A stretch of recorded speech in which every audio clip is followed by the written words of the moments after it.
11वां अध्याय देवताओं का देवी की स्तुति करना और देवी का देवताओं का वरदान देना।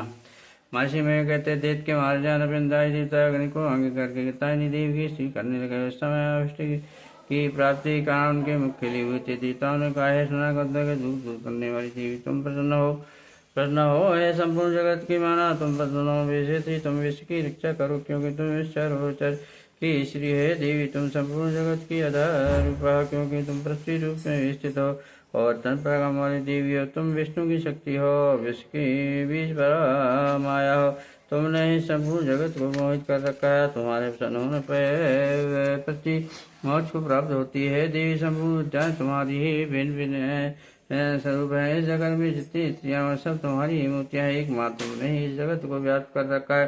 तुम्हारी स्त्री किस प्रकार हो सकती है क्योंकि तुम परम बुद्धि रूप और संपूर्ण प्राणी रूप स्वर्ग और मुक्ति देने वाली हो अतः इसी रूप में तुम्हारी स्त्री की गई है। तुम्हारी स्त्री के लिए इससे बढ़कर और क्या मुक्ति हो सकती है। संपूर्ण जनों के हृदय में बुद्धि रूप होकर निवास करने वाली सकता मोक्ष प्रदान करने वाली है नारायणी देवी तुमको नमस्कार काला काष्टादि रूप में अवस्थाओं को परिवर्तन क्यों ले जाने वाली प्राणियों का अंत करने वाली नारायण तुमको नमस्कार है। नारायणी संपूर्ण मंगलों के मंगल रूप वाली है शिवे है संपूर्ण वचनों के सत्य करने वाली शरणागत अवस्था तीन नेत्रों वाली गौरी तुमको नमस्कार है। स्थित संहार की शक्ति साधनी देवी गुणों का आधाता सुखमय नारायणी तुमको नमस्कार है। शरण में आई हुई शरणगता दीन दुखियों की रक्षा पूर्ण को हरने वाली नारायणी तुमको नमस्कार है। नारायणी तुम ब्राह्मणी का रूप धारण करके हाथ से जैसे जुटे बैठती तक उसमें अभ्यंतर जल छिड़कती रहती है तुम्हें नमस्कार है। वैसे रूप से त्रिशूल चंद्रमा और सर्प को धारण करने वाली है माँ वाहन वाली नारायणी तुम्हें नमस्कार है। मोरों कुपटों से गिरी रहने वाली महाशक्ति को धारण करने वाली हे कमारी रूप धारणी निष्पाप नारायण तुमको नमस्कार है। संग चक्रदा और सागधों से रूप आयुधों को धारण करने वाली वैष्णवी शक्ति रूपा नारायण तुम प्रसन्न हो तुम्हें नमस्कार है। दांतों का धारण करने वाली बारह रूपी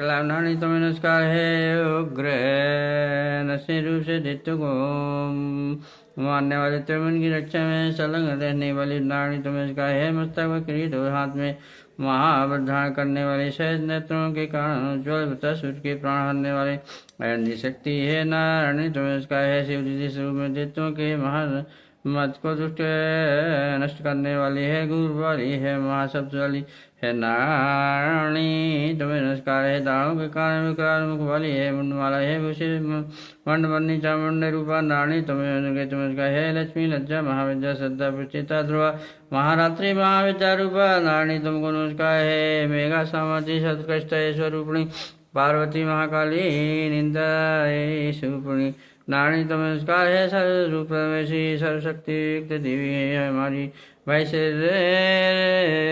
रक्षा करो तुम्हें नमस्कार है। कत्तीन तुम्हें भूषण यह तेरे सम्मुख सोमेरु सब तरह के डरों से हमारी रक्षा करें तुम्हें नमस्कार है। भद्रकाली ज्वालाओं के समान भयंकर अति उग्र और संपूर्ण असुरों को नष्ट करने वाली तुम हमारा शूल हमें भय से बचावे तुम्हें नमस्कार है।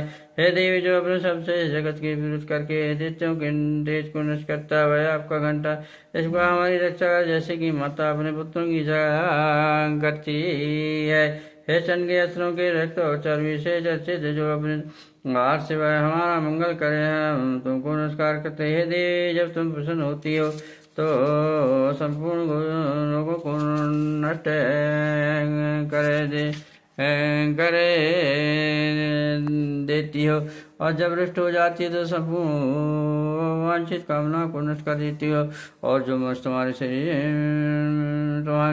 तुम्हारे शरण में जाते हैं उन पर कभी व्यक्ति नहीं आती बल्कि तुम्हारी शरण में गए हुए मनुष्य दूसरों को आश्रय देने योग हो जाते हैं। अनेक रूपों में बहुत प्रकार की मूर्तियों को धारण करके इन धर्मद्रोही अस्त्रों का तुमने सहारे किया है पर तुम्हारे सिवा और कौन हो सकता है। चतुर्दश विद्या सठशास्त्र और चारों वेद तुम्हारी प्रकाश से प्रकाशित है मैं तुम्हारा ही दर्शन वर्णन है। और जहाँ राक्षस विशेले सर्व शत्रुगण गण है, वहाँ समुद्र के बीच में तुम साथ रहकर जैसे उसकी रक्षा करते हैं। विशेष ही तुम विश्व का पालन करने वाली विश्व रूपा हो, इसलिए संपूर्ण विश्व को धारण करती है। इसलिए ब्रह्मा विष्णु महेश की भी बंदियाँ हो, जो भक्ति विभूतम को नमस्कार करते हैं, विश्व की यात्रा देने वाले बन जाते हैं। देवी तुम प्रसन्न हो, अस्त्रों को मारकर जिस प्रकार हमारी रक्षा की, ऐसे ही हमारे शत्रु से हमारी रक्षा करती रहो।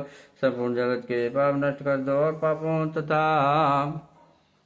उसके फलस्वरूप होने वाली महामारी आदि बड़े बड़े उपद्रवों को शीघ्र दूर कर दो। विश्व की पीड़ा को हरने वाली देवी शरण में पड़ी हुआ प्रसन्न हो। हे तो लोग निवासियों के पूछने से हम लोगों को वरदान दो। देवी ने कहा, देता मैं तुमको वर देने तैयार हूँ, आपकी जैसी इच्छा वैसा वर मांगो, मैं तुमको दूंगी। देवताओं ने कहा, सर्वसिद्धि लोक के निवासियों की समस्त पीड़ाओं को तुम इसी प्रकार हरती रहो, हमारे शत्रुओं को इसी प्रकार नष्ट करती रहो। देवी ने कहा, वेवस मंत्र 88 युग में दो महासुर और समय उत्पन्न होंगे। उत्पन्न उस समय में नंद गोप के घर में यशोदा के गर्भ से उत्पन्न होकर विंध्याचल पर स्वयं का संहार करूंगा। फिर के रूप में पृथ्वी पर अवतीर्ण होकर वे प्रचित नामक दानवों का नाश करूंगा। उन भयंकर मास्त्रों को भक्षण करते समय मेरे अनार के पुष्प के समान लाल होंगे। इसके बाद स्वर्ग में देवता और जीवांश मेरी स्तुति करते हुए मुझे रक्तदंतिका कहेंगे। फिर जब 100 वर्षों तक वर्षा न होगी तो मैं ऋषियों की स्तुति करने पर आयो निज नाम से प्रकट होंगी और अपने 100 पुत्रों से ऋषियों की ओर देखूंगा। अतः मैं सदाक्षी नाम से मेरा कीर्तन करेंगे। से मैं अपने शरीर से उत्पन्न हुए प्राणों की रक्षा करने वाले शकों द्वारा संपूर्ण प्राणियों का पालन करेंगे। और तब इसे पृथ्वी पर शाकंभरी के नाम से विख्यात होंगी। और ऐसे अवतार में मैं दुर्ग नामक असुर का वध करूंगा। और इससे मैं दुर्गा देवी के नाम से प्रसन्न होंगे। इसके पश्चात मैं भयानक रूप धारण करके हिमालय पर निवास श्री मुनि समाज की रक्षा करूंगे। तब मैं भीमा देवी के नाम से मेरी ख्याति होगी। और जब फिर अरुण नामक असुर 3 लोगों को पीड़ित करेगा, तब मैं असंग ब्रह्मण का रूप धारण करके उस महादेव का वध करूंगा। तब स्वर्ग में देवता और लोग में मेरी वृष्टि करते मुझे भ्रमण से पकाएंगे। इस बार जब जब पृथ्वी राक्षसों से पीड़ित होगी, तब मैं अवतरित होकर शत्रुओं का नाश करूंगी।